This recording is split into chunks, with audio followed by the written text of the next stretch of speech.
else are you working on now? So aren't you doing some stuff in advertising, magazines? So I own 3 magazines as yep. well. Okay, so tell me about those. That's kind of interesting. I know nothing about your other business other than I participated in them. This one I know nothing about. Okay. So tell me about this one. So this is kind of a funny story. I actually think I shared this on the last podcast I was on too, and then someone was like, wow.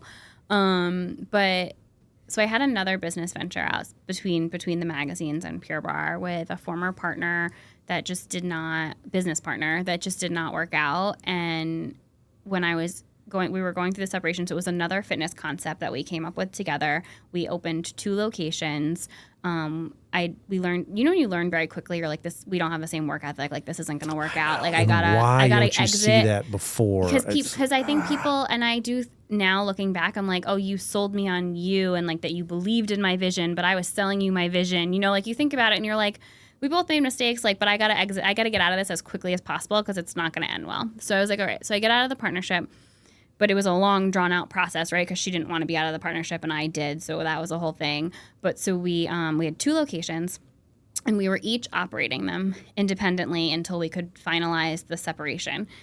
Her location was in a busy plaza next to a kids' gymnastics studio, free flow of traffic and leads. Mine's my Greenwich studio that I'm pumped that I finally have a place in Greenwich. Second floor of a back of a building because Greenwich real estate is way more expensive than Fairfield real estate. So I don't have any leads in. We have a temporary settlement where we can only spend on necessary business expenses. So I can only spend money on rent, payroll, insurance, like the core, like electricity. Like could not spend money on marketing. Could not spend money on retail. Like anything that was not deemed non-essential was not approved by the judge. So I was like, well, how am I going to get people in here if I can't do any marketing, and I can't just like go set up tables? Like I still have to run the business, and then I still had my other studios, like I still had stuff to do.